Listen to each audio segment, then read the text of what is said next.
Mackenzie Johnston with Cattle News Central, bringing you your November 5th cattle industry headlines. Brought to you by Ag Risk Advisors. PRF season is here, and their advisors are educated and ready to help you mitigate weather risk. Their state-of-the-art technology and superb customer service ensures that your policy is in good hands. The PRF deadline is December 1st, quickly approaching, so if you would like more information, be sure to reach out to an advisor today. Ag Risk Advisors, with you no matter what the weather. Also sponsored by Circle 5 Cow School. They host remote weekly classes all throughout the Midwest, so you can learn to preg check your own cows. To view their schedule, head on over to circle5cowschool.com. That is the number 5 in there, or you can go ahead and just give them a follow on Facebook. According to Montana Senator Steve Daines' office, if the Buildback Better Act is passed, it would raise taxes by $420 billion on small businesses, which would hamper job growth and result in lower wages for Montana workers. It would increase childcare costs by $13,000 per Montana family. It would increase taxes and fees on made in Montana energy, leading to higher gas and electricity costs for Montana families. It would spend close to $80 billion to supersize the IRS and add over 80,000 new IRS agents. It would allow taxpayer dollars to be used for abortion, and it would attack Montana mining communities by adding new taxes, fees, and regulations that will drive mining jobs out of Montana. Obviously, this press release by Senator Daines' office just focuses on Montana. However, if the Build Back Better Act is actually passed, every state will face implications like this. It will be absolutely horrendous across the nation. So Fox News broke down how some of the funds will be spent within this $1 trillion Build Back Better Act. They didn't go through all the funds, how everything would be allocated. However, a few that stuck out to me, $79 billion is going to be put towards tax enforcement. $12 billion will go towards electric cars, and last but not least, $3 billion will be going towards tree equity. So besides the fact that your tax dollars have the potential to go towards a piece of legislation that would be devastating for our country, they also have the opportunity to possibly go towards tree equity. $3 billion towards tree equity. What is that? This is what our government wants to spend our tax dollars on. USDA has reported that beef prices increased at a faster pace than any other protein during the pandemic.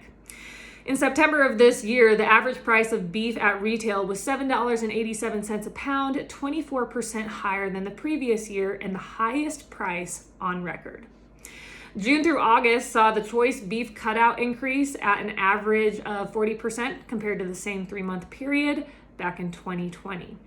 Just in September, the choice cutout was up 45% compared to the previous year and up 34% in October. Beef prices are expected to remain high as we head into 2022, a result of limited beef supply and continued strong domestic and international markets. Meeting Place has reported that on Thursday, the White House revealed its rule requiring companies with 100 or more employees to mandate the COVID vaccine or require weekly testing of their workers. If employees choose to not get the vaccine, they will now be required to wear a face mask and also be tested weekly for the virus. Companies impacted by this new rule have until January 4th to have all their employees vaccinated or undergoing those weekly tests. Businesses that refuse to comply could face fines of up to $13,000 per violation or $136,000 for willful violation.